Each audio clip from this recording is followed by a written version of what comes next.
So you've got that pesky change the water filter indicator on your refrigerator display. That's not a problem. We're going to help you take care of that today.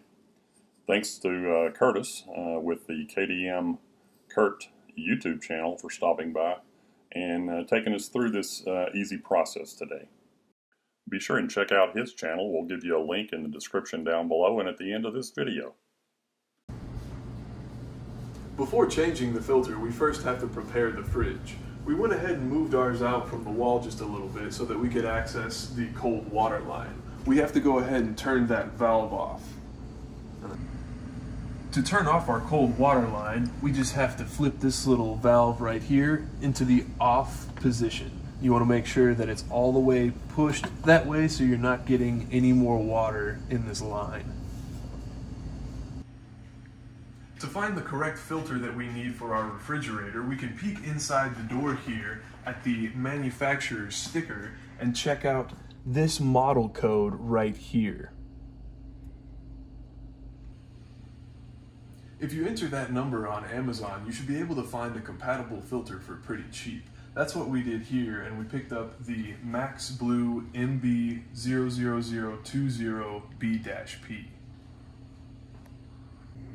The filter in this fridge is located here at the bottom in between the two drawers. Now, to unlock it, we would turn this dial to the left, but the water inside has formed a vacuum, which is making it very hard to come out. So we're going to go ahead and take a pair of pliers and kind of wedge them here in the middle of the dial and slowly turn the filter out. And remember, we've already turned off the cold water to the fridge, so we shouldn't have any excess water spilling out.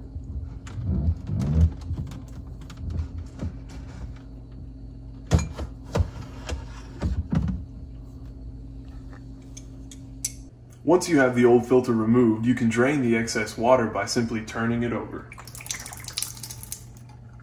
Before installing the new filter, you want to make sure that you have the exact same size. So we're going to take off the cap here and make sure that the diameter of our two connectors are the same. They are, so we can make sure that we're not going to be damaging any of the inside components of our fridge when we install our new filter. To install the filter, we simply place it here where we removed the old one, slide it in, and then you're going to want to make sure that you turn the filter until you feel the threads of the connector engage. And you'll know that they do because the filter will move inwards and in the locking position. After changing the filter, you want to make sure that you note when it was changed so that you know when to change it the next time. They include some of these little date stickers that you can put over here by your manufacturer's sticker to remind yourself when to change it, or you can put it in your phone so that it will automatically remind you when it's time. Once you have the filter installed, make sure that you turn the water to the fridge back on. Once you have the water turned back on to the refrigerator, you want to open the doors back up and check around the system and make sure that you don't see any water leaking out or hear any water running. Once you've made sure that the filter is in properly, you want to go ahead and bleed the system. So we're going to go ahead and let 2 cups of water run through. You can see we're getting air bubbles right now. We want to push all that through, and any contaminants that may be in that line or have been sitting in this new filter, we want to push all that out.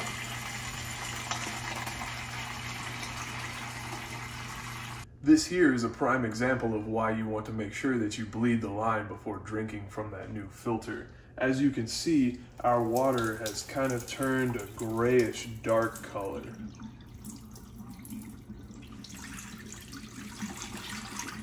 You also want to remember to let your ice maker run because water runs through that line as well.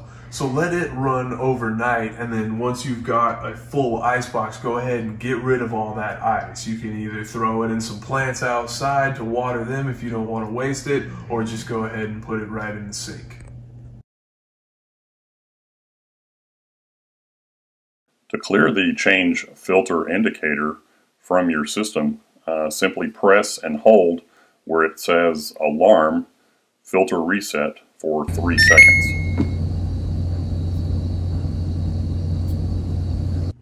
We turned our ice maker off earlier because we also wanted to clean it, so we need to make sure that we turn it back on so that the water can filter through that line.